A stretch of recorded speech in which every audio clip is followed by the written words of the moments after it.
House Oversight Committee Chairman Congressman Issa threatening to subpoena the FBI over what he says is the FBI's stonewalling of his investigation into the IRS targeting of conservative groups.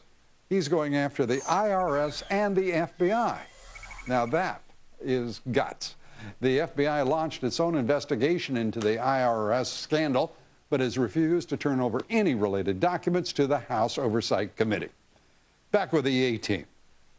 What is Issa? I mean, this is a man, I've got to give him credit. For the, threatening the subpoenas. This is guts. But even if he serves those subpoenas, here's what is going to happen with both the FBI and the IRS, I believe. They may give over some of them, but you know that 9/10 of those documents are going to be redacted. You're saying that there's not enough integrity in the FBI and the Internal Revenue Service to turn over. Wait till you see the documents that they get. Okay. My question is this not principally an issue of integrity? Well, the reason they're asking for these documents is the general counsel of the IRS, who's a political appointee of the White House, went in for a private meeting with Issa staff and more than 80 times said, I don't know, I don't remember, and about basic things. Let's go back over this because I think it's really so important.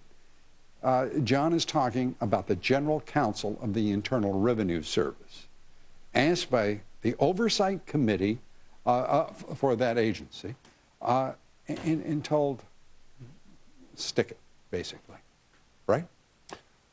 I cannot want to he barely could remember that he was at work any one of those days.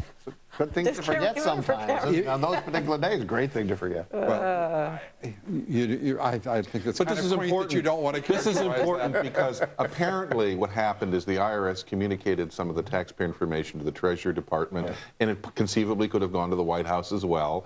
That's the real scandal. That is also, by the way, because that's the same thing that was one of the articles of impeachment against Nixon, that he tried to use the IRS to punish political enemies. Yeah. If he can't remember anything, obviously that's the best way to conduct a cover-up. Yeah, I don't know that it's an enemies list in the White House, but it does look like a pretty sophisticated list of political opposition individuals and groups, doesn't it? It certainly does, and that's appearance in politics is often more important than what the truth is or what the facts are. The appearance here is that this was a coordinated effort to silence people who did not agree with the administration. And as people refuse to tell their side of the story to congressional investigators who have every right to know, it begins to look worse. But why are we shocked? Fast and furious, fast and furious, fast and furious. This is not the first time this has happened.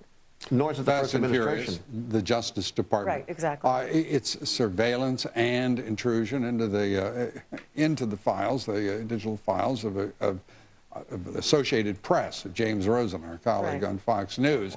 We go to the IRS targeting of conservative groups, the Tea Party groups. It isn't a surprise. The only surprise I have here, John, is that there is no outrage and that it seems to be the new normal. The standard is you have to have a smoking gun. That's been the standard since Richard Nixon. If you can't have someone confess or you don't have the evidence right in front of you, the scandal goes away. Well, I think that... So you're saying the Obama administration has learned from history. Don't tape anything. And don't write anything down. Don't let anybody acknowledge anything. Don't send anything and use executive orders whenever possible. And declare executive privilege when you refuse to turn over documents to congressional investigators.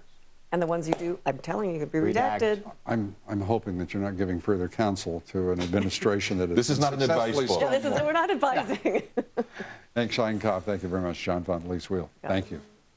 Up next, the brand new book, Stalin's Curse, reveals the stunning motives behind the Soviet leaders' collaboration with Roosevelt, Churchill, and the West. And have the left revisionist historians been accurate in their summations of what and who caused the Cold War? Robert Galately